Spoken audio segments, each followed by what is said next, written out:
Pala titingin. Ah, yung buhay namin is parang roller coaster. Minsan nasa taas, minsan nasa baba. Nung bata ako, ramdam ko at ramdam na ng pamilya ko yung hirap ng buhay. Yung nanay ko, mananahe. Yung tatay ko, driver ng bako.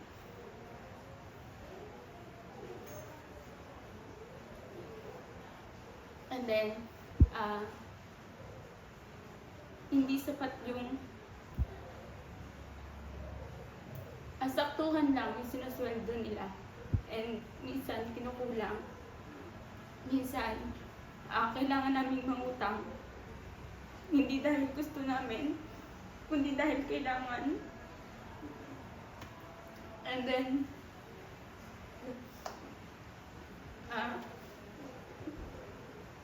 ayan, hanggang sa unti-unting lumilipas yung panahon, unti-unting nababago yung buhay namin. Unti-unting nagiging magaan, nagiging maluwag, hanggang sa dumating yung taon ng 2022. Hindi lingid sa kaalaman ng lahat, isa kami sa natamaan ng naging project ng NGCP or tinatawag na ang Buklaw. Binayaran yung bahay namin and then kinailangan naming lumipat. Yung tatay ko, isa siyang trabahador sa Greenergy bilang heavy equipment driver. And then sa kabutihang palad, yung amo ng tatay ko is nagbibigay siya sa mga trabahador niya ng hulugan na lupa. So yung binayad sa amin ng NGCP ay yung pinampagawa namin ng bahay. Nung nakalipat na kami nung taong 2022, yung pamumuhay namin doon, okay, stable, napaprovide ng tatay ko yung pangangailangan namin, nabibili na namin yung mga bagay na gusto namin. And then, masaya kami. May problema, syempre, pero hindi na katulad nung dati. Ngayon, aaminin ko yung buhay namin, malayo na sa buhay namin noon. And then, pumasok yung taon ng 2024. Masaya kami, ganun pa din, stable, napaprovide. Hanggang sa may biglang dumating na problema, hindi alam ng family ko kung paano siya susolusyonan. Na-stroke yung tatay ko. Na-stroke kung sino yung nagpo-provide sa amin. And then, ayun. Nung before siya ma-stroke, May 22, 2024, before siya ma-stroke, sabi niya sa nanay ko, bago siya pumasok sa trabaho, sabi niya, magkakapera tayo. Kasi makakapagbenta siya ng bako nun. Tapos, pag uwi niya galing sa trabaho, sumasakit yung ulo ng tatay ko. Hindi niya iniinda kasi wala lang. Kapag kaya niya pa, hindi niya iinda. Tuloy lang siya, nanood siya ng cellphone, nag-nanood siya ng TV. Tapos tinanong siya ng nanay ko. Sabi ng nanay ko sa kanya, gusto mo ba ibibili kita ng gamot? Sabi ng tatay ko, hindi na, wag na, okay na siya. Hanggang sa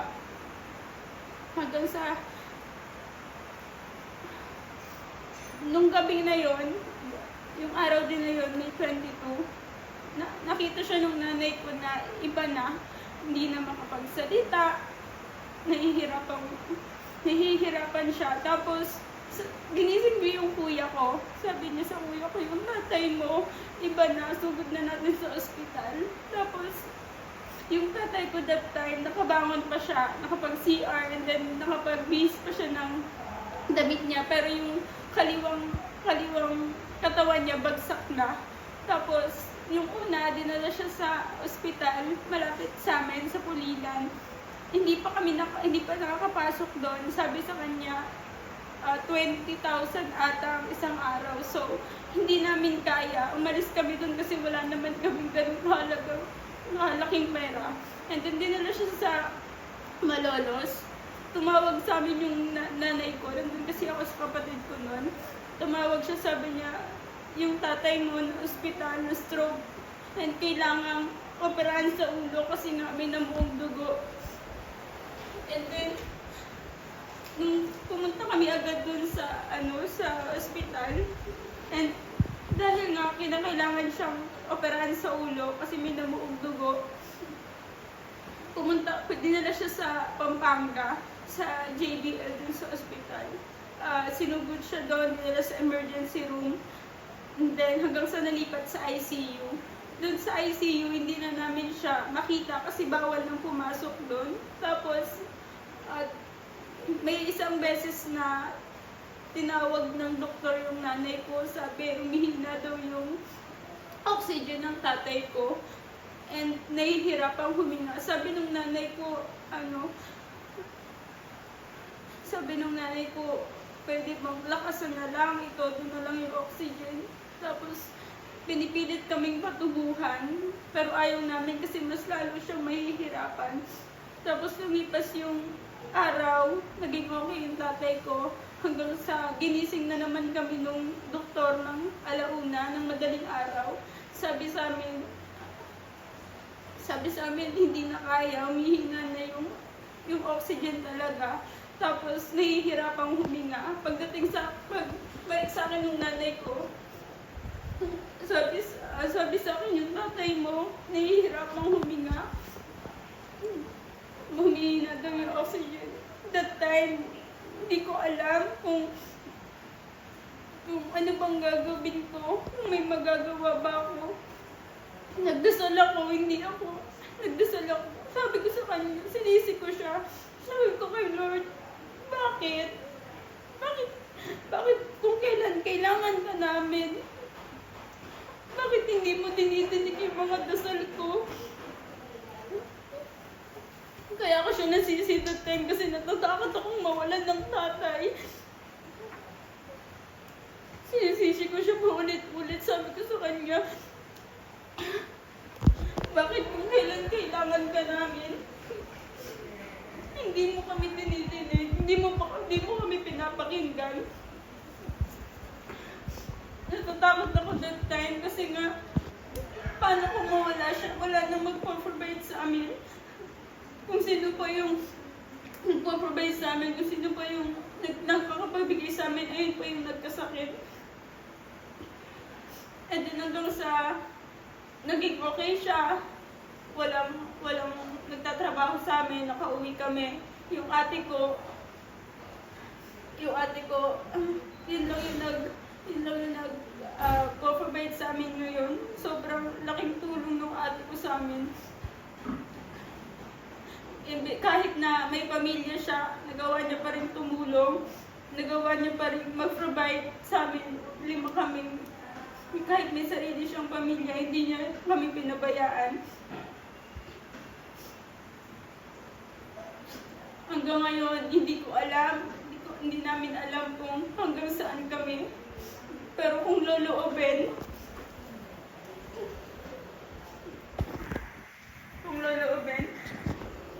hindi ko pa alam kung paano kami sa susunod, kung paano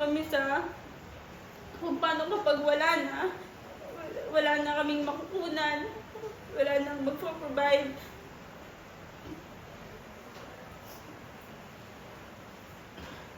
Kaya sobrang thankful ko sa ate ko kasi kahit ganun, hindi niya kami pinabayaan. Kahit na sobrang hirap, siya nagbabayad ng bill, siya nagpo-provide ng pagkain namin.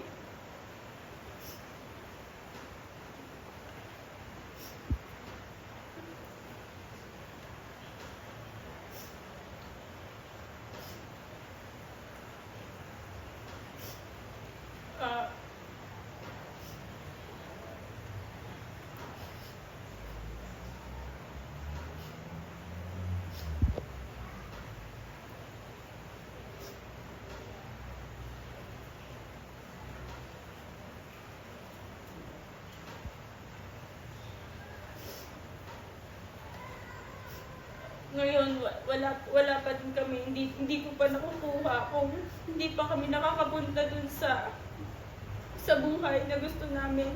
Akala ko noon, okay na, Akala ko, nalampasan na namin yung pasan-pasan namin problema.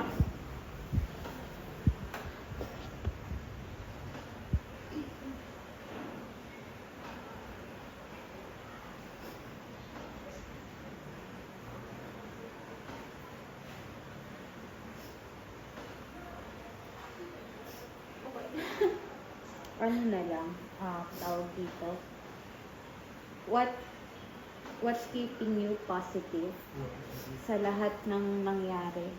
Sa panong paraan mo na masasabi na nandun pa din si Lord?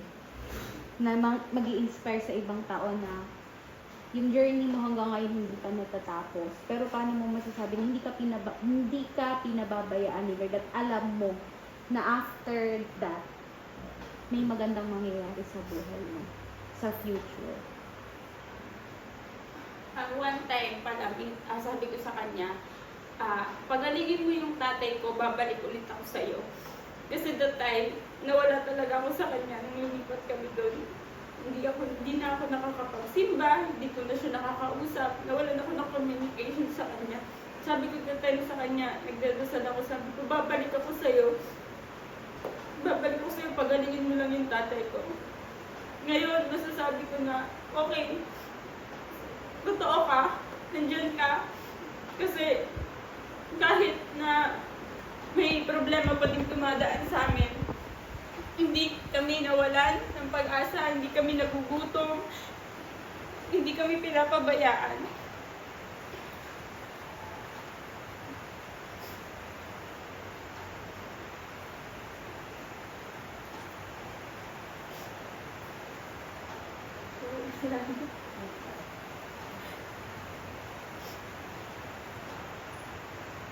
Ano yung masasabi mo sa mga tao na nakakaranas din ng mga pakiramdam na kagaya ng nararanasan mo ngayon? Ano mga positive na words na nag-i-inspire sa'yo para ma-inspire din ng ibang mga tao? Let's say for example, nandyan lang siya palagi, don't give up, mga ganun. Sa mga taong nakakaranas din yung nararanasan namin ngayon, hindi naman pala laging, hindi lang sa mga taong nakakaranas nung nararanasan namin ngayon, hindi pala laging agad-agad sumasagot si Lord, hindi agad laging papakinggan ka niya. Kailangan mong mag-intay kasi yung pag-iintay na yon, dun mo malalaman yung sagot. Dun mo malalaman kung pinapakinggan ka ba talaga niya.